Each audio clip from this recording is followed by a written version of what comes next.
It's time to go to the bar. J'avais un prof en Australie, en école d'anglais, qui nous disait, il nous a dit dès le premier cours, il a dit le meilleur endroit pour apprendre l'anglais, c'est dans un bar. Il a dit là, je peux vous apprendre les bases, tous les verbes et tout machin, mais pour vraiment travailler votre anglais, il n'y a que dans les bars. Après 2-3 bières, vous allez voir tout le petit stop que tu as par rapport à mais l'accent, je l'ai, tout ça, vous perdez tout ça, c'est bon là. C'est une sorte d'instinct de survie aussi. Wow, the toilets. Beer. I want beer. Je me souviens de mon premier voyage à Sydney, en tant que touriste. Le premier touriste. Pourquoi t'étais quoi avant? Agent secret? Non, je j'ai pas vécu à... L'un n'empêche pas l'autre. Agent 00 freak. Le premier bar où j'ai été, il me semble que c'est... Je crois que c'est le premier. C'était le Three Wise Monkey. Ouais. L'hôtel était pas loin. Et du coup, on arrive dans ce bar-là, il est sublime ce bar, à étage, etc. Rustique et tout là. Ouais, c'est un pub en fait. Et du coup, il y a un premier bar au rez-de-chaussée, on monte un étage, il y a un deuxième bar. Du coup, on était cet étage. Laisse-moi deviner, au troisième étage, il y a le patron. Non, il y a que le troisième étage aussi. On n'est pas monté jusqu'à là. C'est plus ambiance boîte de nuit, je crois, au troisième étage. Ah, peut-être, je sais pas. Et du coup, il y avait ce barman avec ces trucs de pression devant lui là, et avec plein de logos de bière en fait différentes et que je connaissais aucune en fait. Une de chaque. Et donc avec mon anglais qu'on me connaît, à couper à l'appel, et à tout ce que tu veux. Et du coup, et je me suis surpris. Il me demande qu'est-ce que je voulais quoi. Et là du coup, je demande, mais j'avais pas bu encore. Donc je me débrouillais un peu quand même, mais je me demande mais qu'est-ce que j'en connais aucune en fait et qu'est-ce que vous me conseillez et alors celle-là elle est comme ça, celle-là elle est comme ça. Vu que c'est la première fois que vous buvez ça, je vous conseille celle-là. Ok et du coup on n'a pas parlé longtemps tu vois mais il y a un échange. Il y avait un échange tu vois et du coup tout ce qu'il m'a dit j'étais avec ma cousine et ma soeur. Du coup je vous conseille celle-là parce qu'apparemment et du coup après je suis revenu j'en ai pris une autre différente du coup je vous conseille celle-là. Non, c'était rigolo en fait. Et c'était un bon début pour 10 jours de folie. Quoi. Honnêtement, c'est même pas, je dis pas en rigolant, c'est quand avant même d'être adolescent, un boulot que je voulais faire, c'était tenir un bar. Parce que tu as vraiment un échange naturel avec les gens, mais pas tenir un bar, pas bosser les Three Monkeys là, c'est trop industriel en fait. Tu as vu le monde qu'il y a, mais tu vois, parce que j'avais cette image dans les films où tu es le gars qui tient le bar et tu as les gens qui viennent, qui te parlent et tout. Et en général, ils viennent pas en te parlant de leur journée, genre j'ai fait ci ou de ça, ils viennent te parler vraiment, c'est de leur problème. Et toi, tu es un peu genre, tu es leur psy, mais le psy de quartier. Et gamin, je rêvais d'avoir ce bar rustique avec cette bande d'habitués, d'abrutis qui parce que et ce gars-là a fait totalement son boulot de barman, tu vois, c'est que tu viens, tu as envie de au fond, et le barman normalement dans chaque, que ce soit un grand bar ou un petit bar, est censé à un moment être là quand tu es là et quand tu lui parles en disant ouais ça, être ton psy de oui, et ne pas se contenter de servir des verres qui sont barrés. Voilà, c'est ça. Avoir un échange. C'est la beauté du bar. Et très rarement, et ça c'est vraiment encore plus rare, où j'ai été vraiment ébloui, abasourdi, ou je sais pas quel mot un peu pareil, estomaqué par le serveur qui présente la carte des cocktails, etc.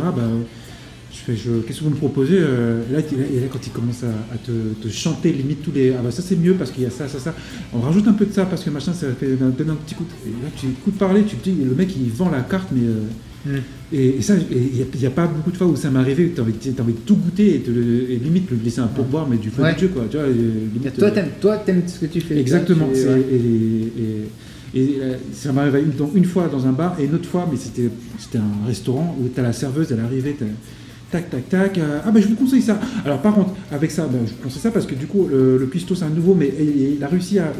Genre, il a goûté tous les plats avant son service de 19h, quoi. Et tu fais putain... Et d'ailleurs, je lui ai dit, madame, mais tu sais qu'au final, si vraiment tu décides d'être positif à un moment, tu te lances dans le truc. Hein. C'est juste parce que c'est nous qui nous bloquons, tu sais, à un moment de se dire, ok, non, j'ai juste envie de faire chier. Alors que si tu te lances à être dans le positif, même si tu as plein de problèmes ou quoi que ce soit, à partir du moment où tu es lancé, ton cerveau il va dans le même sens. C'est ça le truc. C'est qu'il n'y a pas un moment, tu sais, où tu es en train de balancer et tout machin, où tu te dis, non, c'est de la merde. Et là, tu te bloques et tu repasses en sens inverse. C'est juste que c'est nous. Enfin, et quand je dis ça, c'est même pas une critique ou quoi que ça, parce que je suis comme ça aussi.